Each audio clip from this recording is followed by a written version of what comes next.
क्या China and Russia मिलके Iran को हेल्प कर रहे हैं इस Iran and US Israel conflict में? थोड़ी सी वीडियो लंबी हो सकती है, stay tuned till the last of the video. मैं समझाता हूँ क्या हो रहा है। डायरेक्टली नहीं है, अगर आप कनेक्ट करोगे ना डॉट्स को तो आपको समझ में आ जाएगा कि yes it is highly possible कि the both country are helping Iran.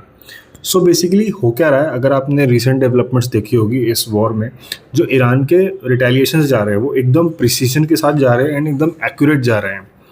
और अगर आप देखोगे तो ईरान ने ऑफिशियली ये चीज़ बोली थी कि स्ट्रेट ऑफ हॉर्मुज़ से सिर्फ चाइना की शिप्स निकलेगी। अगर चाइना की शिप्स जा रही है तो हम कुछ नहीं करेंगे, अगर कोई और शिप्स होगी तो उसको हम मिसाइल्स मार के गिरा देंगे। सो बेसिकली अगर आप देखोगे तो थार्ड सिस्टम जो सबसे एडवांस्ड एयर डिफेंस सिस्टम है पूरे वर्ल्ड का, उसको दूसरी बार ईरान ने गिरा दिया है अपनी बैलिस्टिक मिसाइल्स के साथ। सो बेसिकली थार्ड के बारे में अगर मैं बताऊँ तो THAAD can go up to the range of 50 kilometres and हमारा जो S-400 है वो मैक्सिमम 50 किलोमीटर्स की रेंज तक जा सकता है। माइंड यू, मैं डिस्टेंस की बात नहीं कर रहा हूँ, मैं एल्टीट्यूड की बात कर रहा हूँ जो ग्राउंड से है।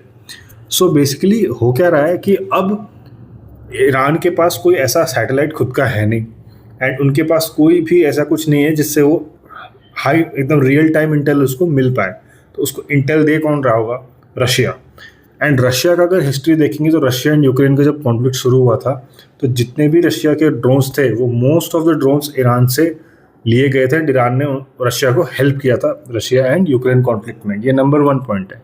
दूसरा पॉइंट ये है कि चाइना ने फाइनेंशियल एड देना भी शुरू किया है ईरान को, जिसकी वजह से उसको अब फाइनेंसेस में भी प्रॉब्लम नहीं हो रही है एंड वो रिटेलिएशन अच्छे से कर पा रहा है। तो ये सब अगर डॉट्स आप कनेक्ट करोगे तो आपको लगेगा yes it is highly possible.